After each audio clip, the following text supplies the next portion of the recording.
नमस्कार दोस्तों, मैं राकेश कुमार आप सभी का आपके अपने YouTube चैनल तैयारी जीत की बाई आर के सर में स्वागत करता हूं। और दोस्तों आज हम बात करेंगे DRDO सेप्टेम्बर 10 एग्ज़ाम एनालिसिस 2023 की। जी हाँ दोस्तों, 19 मार्च 2023 को DRDO के थर्ड शिफ्ट का एग्ज़ाम ख़त्म हो चुका है और थर्ड शिफ्ट के जितने भी क्वेश्चन मुझे मिले हैं सब इस वीडियो में डिस्कस करेंगे, तो पूरी वीडियो आप लोग ज़रूर देखिएगा। कोई भी क्वेश्चंस अगर आपको किसी भी शिफ्ट का याद है, आप 8181819473 पे डायरेक्टली व्हाट्सअप करके या फिर इसी वीडियो में कमेंट करके ज़रूर बताएं। बाकी दोस्तों इस वीडियो का PDF फाइल आप डायरेक्टली आप हमारे टेलीग्राम ग्रुप से डाउनलोड कर सकते हैं, जिसका लिंक वीडियो के डिस्क्रिप्शन में दिया गया है, तो जाकर उस ग्रुप को ज़रूर ज्वाइन कीजिएगा। ठीक है, चलिए क्वेश्चंस देखते हैं। क्वेश्चन आया था कि महात्मा बुद्ध ने प्रथम उपदेश कहाँ पर दिया था, तो इसका राइट आंसर हो जाएगा दोस्तों सारनाथ, बनारस, उत्तर प्रदेश में। जी दोस्तों, सारनाथ, बनारस के सारनाथ, बनारस में एक जगह है जिसका नाम है सारनाथ, वहीं पे महात्मा बुद्ध ने अपना उपदेश दिया था प्रथम। वही बात करते हैं तो गौतम बुद्ध ने अपना पहला उपदेश जो कि सारनाथ में दिया था। गौतम बुद्ध जो कि लगातार 49 दिनों के ध्यान के बाद गौतम बुद्ध ने बिहार के बोध गया गांव में एक पीपल के पेड़ के नीचे जिसको बोधि ज्ञान प्राप्त किया था। बुद्ध ने अपना पहला उपदेश यूपी के बनारस शहर के पास सारनाथ गांव में दिया था, तो इसको याद रखिएगा। ठीक है, एक प्रश्न आया था कि विटामिन B1 की कमी से कौन सा रोग होता है, तो ऑप्शंस में आपके बेरी नामक रोग दिया था, जो कि बिल्कुल राइट आंसर हो जाएगा। एक प्रश्न आया था कि सहारा रेगिस्तान किस महाद्वीप पर स्थित है, तो इसका राइट आंसर हो जाएगा अमेरिका महाद्वीप। बात करते हैं तो सहारा दुनिया का सबसे बड़ा रेगिस्तान है, यह अफ्रीका के अधिकांश उत्तरी भाग में फैला हुआ है। सहारा दुनिया का सबसे बड़ा गर्म रेगिस्तान भी है और अंटार्कटिका और आर्कटिक के पीछे तीसरा सबसे बड़ा रेगिस्तान है, जो दोनों ठंडे रेगिस्तान है।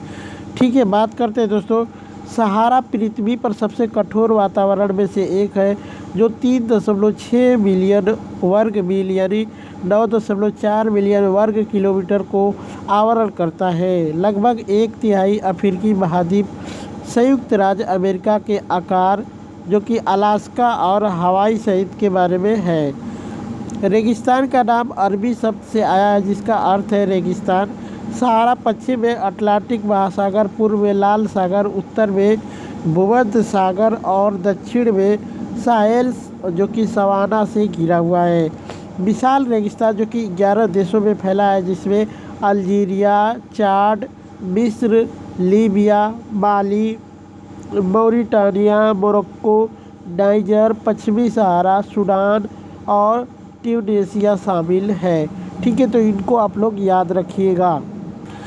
अगला क्वेश्चन देखते हैं दोस्तों। अगला क्वेश्चन आया था कि 2023 में कितने लोगों को पद्म विभूषण दिया गया था, तो इसका राइट आंसर हो जाएगा 6 लोगों को। बात करते हैं विस्तार से, तो यहाँ पे पद्म अवार्ड 2023 जो कि देश के 74वें गणतंत्र दिवस यानी रिपब्लिक डे 2023 की पूर्व संध्या पर पद्म पुरस्कारों की घोषणा यानी कर दी गई। 25 जनवरी की शाम को कुल जो कि 106 पद्म पुरस्कारों का ऐलान किया गया, जिसमें 6 पद्म विभूषण, 9 पद्म भूषण और 91 पद्म श्री अवार्ड दिए गए हैं।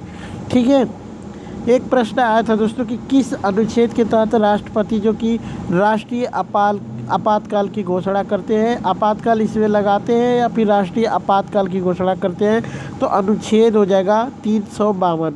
राष्ट्रीय आपातकाल का मतलब बता देते हैं दोस्तों। राष्ट्रीय आपातकाल होता है जो कि अनुच्छेद 352 के तहत राष्ट्रपति राष्ट्रीय आपातकाल की घोषणा करता है, जब भारत की सुरक्षा या फिर उसके हिस्से को युद्ध या फिर बाहरी आक्रमण या फिर सशस्त्र विद्रोह का खतरा होता है। तब यह ध्यान दिया जा सकता है कि राष्ट्रपति युद्ध या फिर बाहरी आक्रमण या फिर सशस्त्र विद्रोह की वास्तविक घटना से पहले ही राष्ट्रीय आपातकाल की घोषणा कर सकता है, यदि वह संतुष्ट हो कि आसन्न खतरा है। ठीक है, बात करते हैं राष्ट्रपति युद्ध, बाहरी आक्रमण, सशस्त्र विद्रोह या फिर आसन्न खतरे के आधार पर विभिन्न जो कि उद्घोषणाएँ भी जारी कर सकता है, चाहे उसके द्वारा पहले से ही कोई उद्घोषणा हो या न हो। ऐसे उद्घोषणा प्रचलन में है। यह प्रावधान जो कि 1975 के 38वें संशोधन अधिनियम द्वारा जोड़ा गया था। जब राष्ट्रीय आपातकाल को युद्ध या फिर बाहरी आक्रमण के आधार पर घोषित किया गया तो इसे बाहरी आपातकाल के रूप में जाना जाता है। दूसरी ओर जब इसे सशस्त्र विद्रोह की ज़मीन पर घोषित किया जाता है तो इसे आंतरिक आपातकाल के रूप में जाना जाता है। ठीक है।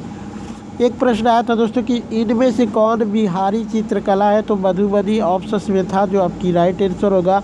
बात करते हैं मधुबनी चित्रकला बिहार के दरभंगा, पूर्णिया, सहरसा, मुजफ्फरपुर और यहाँ पे बात करते हैं मधुबनी एवं नेपाल के कुछ क्षेत्रों की प्रमुख चित्रकला है।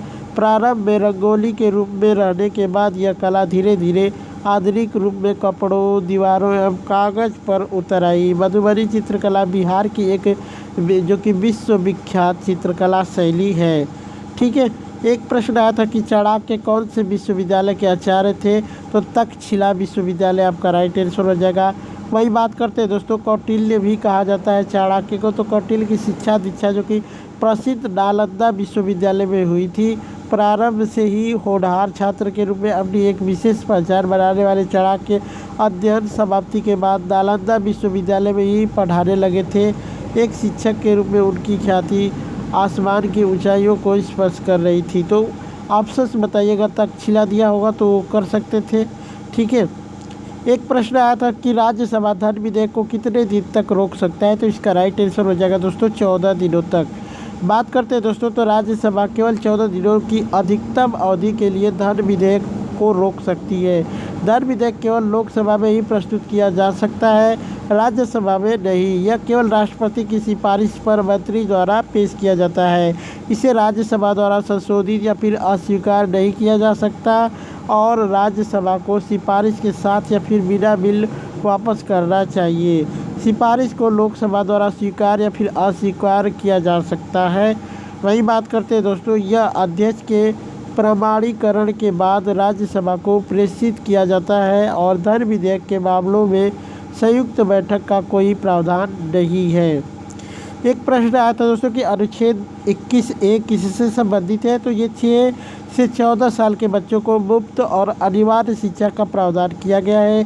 बात करते हैं अनुच्छेद 21, यह घोषणा करता है कि राज्य 6 से 14 वर्ष की आयु के सभी बच्चों को मुफ्त और अनिवार्य शिक्षा प्रदान करेगा।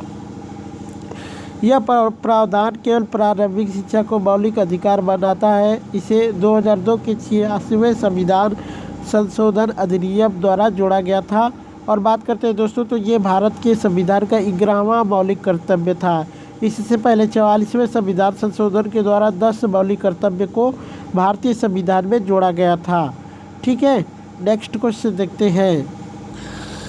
एक प्रश्न आया था कि एक इलेक्ट्रॉन का आवेश या फिर चार्ज कितना होता है, तो ये होता है 1.6 × 10⁻19। ठीक है। तो ये आपका राइट आंसर हो जाएगा। जल संधि क्या है दोस्तों, ऑप्शंस क्या थे कमेंट करके एक बार बताइएगा। यहाँ पे बताना चाहेंगे कि जल संधि या फिर जल सहयोगी या फिर जल डमरू पानी के ऐसे तंग मार्ग को कहते हैं जो दो बड़े पानी के समूहों को जोड़ता है और जिसमें से नौकाएं गुजरकर एक बड़े जलाशय से दूसरे बड़े जलाशय तक जा सके। इसका भौगोलिक आकार जो कि अक्सर डमरू जैसा होता है, जिसके दो बड़े जलीय भागों के मध्य पे जल संधि होती है, इसलिए इसे जल डमरू मध्य भी कहते हैं। तो दोस्तों आप लोग एक बार कमेंट करके ज़रूर बताइएगा क्या दिया था ऑप्शन। फैलिबल का एक एंटोनिम्स पूछा था, perfect, strong, created, correct, definite, ये सभी और भी होंगे दोस्तों। ऑप्शंस क्या थे आपके एक बार कमेंट करके बताइएगा।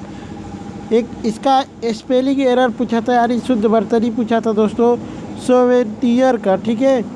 सोवेनियर का पूछा था स्पेल्ट या फिर ठीक है स्पेल्ट यानी शुद्ध वर्तनी पूछा था, तो ये बिल्कुल राइट आंसर हो जाएगा। इंटर बाई फ्रंट डोर का पैसिव वॉइस पूछा था, तो इसका राइट आंसर हो जाएगा you are requested to enter by this door. ठीक है। तो ये आपका हो जाएगा।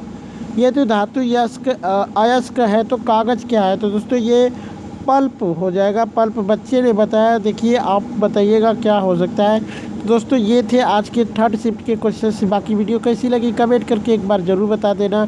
अच्छी लगी हो लाइक शेयर कर देना। चलिए चलते मिलते हैं नेक्स्ट वीडियो में, तब तक के लिए जय हिंद जय भारत।